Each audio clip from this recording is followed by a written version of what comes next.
નવમા ધોરણની અંદર ચોથું પ્રકરણ આપણે જોઈએ છીએ પરમાણુનું બંધારણ. બરાબર. હવે આગળના ચેપ્ટરની અંદર આપણે અણુ અને પરમાણુની અંદર થોડીક બાબતો જોઈ ગયા હતા.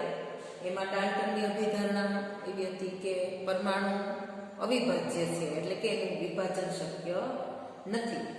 પરંતુ કેટલાક વૈજ્ઞાનિકોએ અમુક પ્રયોગો કર્યા હતા. એના આધારે એવું જાણવા મળ્યું કે પરમાણુનું વિભાજન શક્ય છે. બરાબર.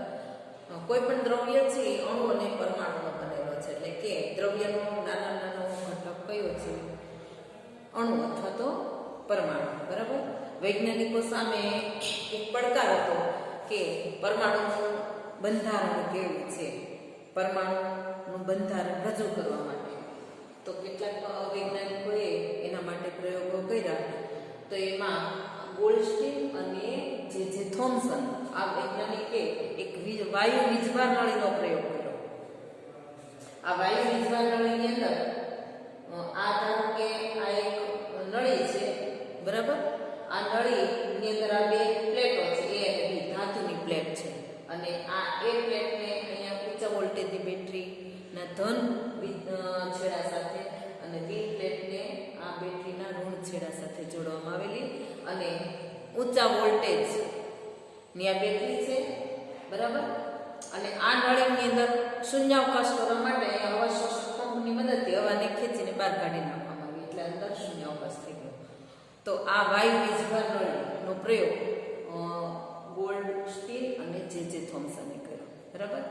તો આ પ્રયોગ દરમિયાન 1886માં ગોલ્ડસ્ટીનને એવું જાણવા મળ્યું, એટલે આની અંદર એવા પ્રયોગ દરમિયાન એને નવા વિકિરણો જોવા મળ્યા.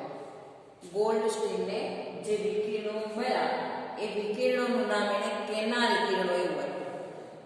બરાબર.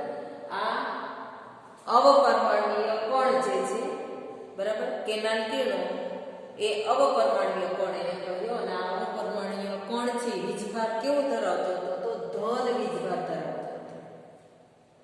બરાબર. તો આ ધન વીજભાર ધરાવતા અવપરમાણ્વીય કણ એ અન્ય અવપરમાણ્વીય કણની શોધ કરવા માટે જવાબદાર બન્યો. એટલે કે આને લઈને બીજા નવા અવપરમાણ્વીય કણની શોધ શક્ય બની. ત્યાર પછી 1900 ની અંદર જે થોમ્સન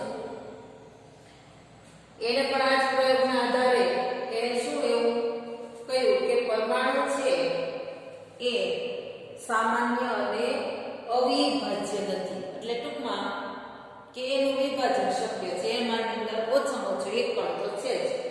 એટલે જે થોમ્સને આ કણની ઓળખ ઇલેક્ટ્રોન તરીકે આપી. એટલે જે થોમ્સને જે વિકિરણો શોધ્યા એના આધારે એને જે કણ મળ્યું એ કયું છે? ઇલેક્ટ્રોન. એ ઋણ વીજભાર ધરાવતું હતું. એટલે જે થોમ્સને આ કણની ઓળખ ઇલેક્ટ્રોન તરીકે આપી. એટલે બે અવપરમાણ્વીય કણો આપણને મળ્યા.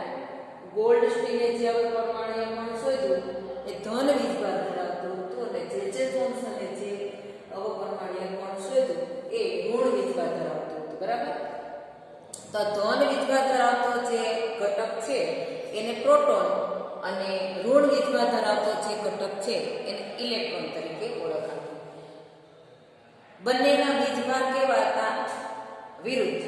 પ્રોટોન ધન વીજભાર ધરાવે, ઇલેક્ટ્રોન ઋણ વીજભાર ધરાવે. બરાબર. હવે દળની બાબતમાં જોઈએ તો પ્રોટોનનું દળ વધારે હતું. કોની સરખામણીમાં? ઇલેક્ટ્રોનની સરખામણીમાં.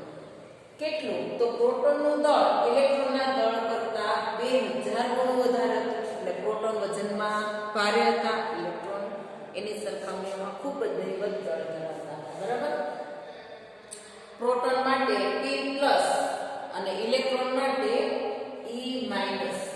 E- સંજ્ઞા વપરાય છે. પ્રોટોન માટેની સંજ્ઞા કઈ છે? P માથે વીજભાર કરેલો છે પોઝિટિવ, અને ઇલેક્ટ્રોન માટે E લખાય છે અને એની માથે વીજભાર માઇનસ. તો આ રીતે બે અવપરમાણ્વીય ઘટક પ્રોટોન અને ઇલેક્ટ્રોનની શોધ ગોલ્ડસ્ટીન અને જે થોમ્સને આ પ્રયોગ દરમિયાન કરી હતી. અને પછી આપણે થોમ્સનનો પરમાણુ નંબરનો કેવો છે એના વિશે જોઈશું.